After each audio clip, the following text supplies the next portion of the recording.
आज तुतलाने का एक छोटा सा हल्का सा टेस्ट करते हैं। बहुत सारे लोगों को ये कन्फ्यूज़न होता है कि वो तुतलाते हैं या नहीं। ये मैं आपको बता चुका हूँ कि तुतलाना एक हैबिट होता है कि बचपन में हम कुछ शब्दों को या कुछ लेटर्स को हम ठीक से नहीं बोलते थे, हम पे ध्यान नहीं दिया गया या हमने खुद अपने पर ध्यान नहीं दिया। हम बच्चे थे, कैसे देते, और उस वजह से हमारी वो आदत पड़ गई। तो अब हमारा जो लिप्स है या जो हमें टंग है या जो हमारे बोलने के जो ऑर्गन्स हैं वो उसी तरह से बोलते हैं जो सही नहीं लगता, और हम उसको थोड़ा सा मिस प्रोनाउंस कर जाते हैं, थोड़ा गलत ढंग से बोलते हैं।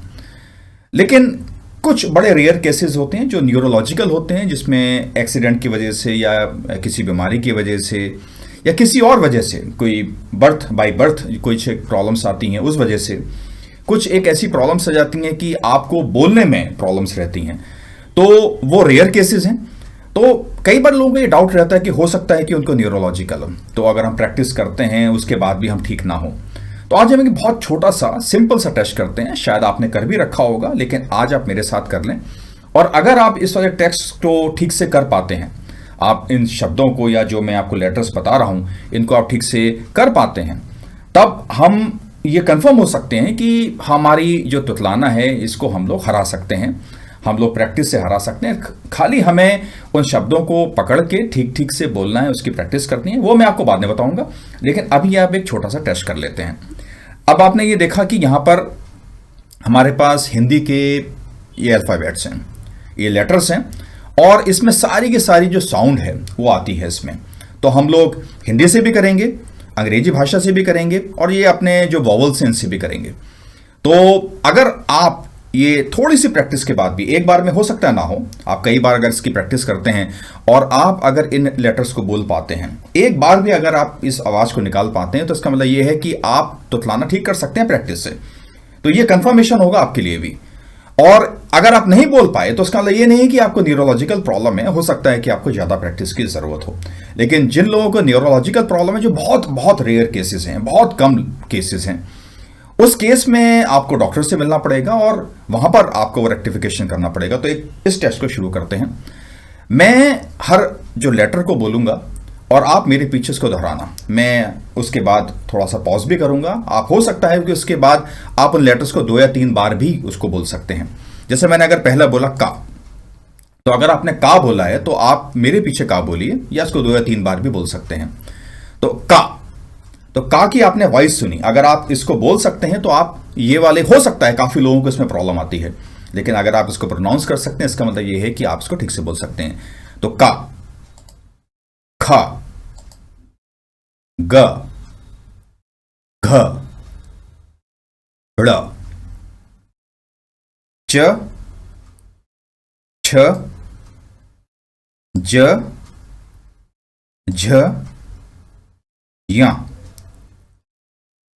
ट, ठ, ड, ढ, ण, त, थ, द, ध, न, प, फ, ब, भ, म, य, र, ल, व, श, श, स, ह।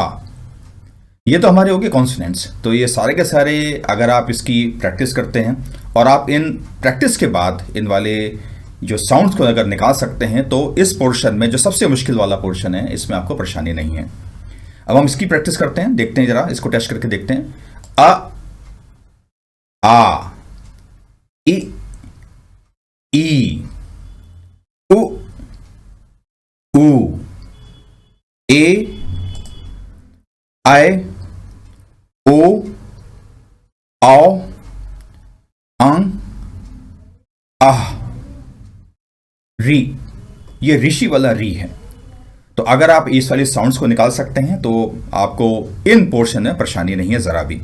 अब हम जरा ये ए वाले जो इंग्लिश वाले जो अल्फ़ाबेट्स हैं इसकी भी प्रैक्टिस करते हैं, और इसके साथ जो एडिशनल साउंड्स हैं हम वो भी निकालने की कोशिश करेंगे। तो ए के साथ आ की साउंड निकलती है, तो ए आ, बी बा, सी श, डी ढ, ई एफ जी ग, एच आई जे झ, के ख, एल ला, एम मा, एन ना, ओ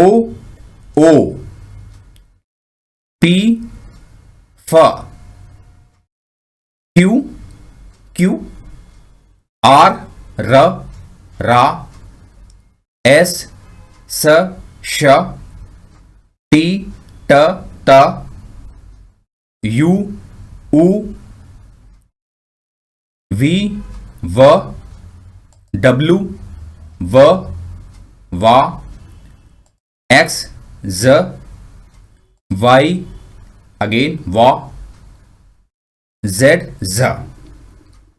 हम इसके बाद और प्रैक्टिस करेंगे, लेकिन अगर आप ये बेसिक जो बिल्कुल फंडामेंटल इजी सा जो टेस्ट है, इसको अगर आप पार कर सकते हैं और आप बार बार प्रैक्टिस, एक बार में नहीं होगा, इसको आप कई बार अगर प्रैक्टिस करते हैं और जैसी साउंड्स मैं निकाल रहा हूं जो बिल्कुल परफेक्ट नहीं है अभी, लेकिन अगर आप उन साउंड्स को निकाल सकते हैं, चाहे बिल्कुल परफेक्ट ना हो, आप हल्का फुल्का भी उसके आसपास आ सकते हैं, तो इसका मतलब यह है कि आपकी तुतलाने की प्रॉब्लम बड़े आराम से सॉल्व हो सकती है। आपको खाली प्रैक्टिस करनी है, और बहुत ज़्यादा प्रैक्टिस के बाद भी, टेस्टिंग के बाद भी अगर आप कुछ स्पेसिफिक साउंड्स को अगर नहीं बोल पा रहे हैं, तो हो सकता है कि हमें कुछ और उस पर स्टेप्स लेने पड़े। तो उसके बारे में हम लोग बाद में थोड़ा और डिस्कस करेंगे, और इससे आपको बिल्कुल क्लियर हो जाएगा कि आपको न्यूरोलॉजिकल प्रॉब्लम नहीं है। तो आप अपनी प्रैक्टिस को शुरू कर सकते हैं। मैंने पहले भी कुछ वीडियोस में बता रखा है कि आपको क्या क्या प्रैक्टिस करनी है, आगे भी मैं आपको कुछ प्रैक्टिस बताऊंगा। और अगर आप इस वाले टेस्ट को क्लियर कर पाए हैं और अगर आप इसको ठीक से आप कॉन्फिडेंट हैं कि आप ये साउंड्स को निकाल सकते हैं, तो उसके बाद हम एक छोटी सी बिल्कुल सिंपल प्रैक्टिस शुरू करेंगे, जो मैं एक आने वाली वीडियो में फिर से आपको बताऊंगा। तो इसके बाद आप बिल्कुल निश्चिंत हो जाइए कि आपकी जो तुतलाना है बिल्कुल सॉल्वेबल है और आपको इसमें परेशान होने की ज़रूरत नहीं है।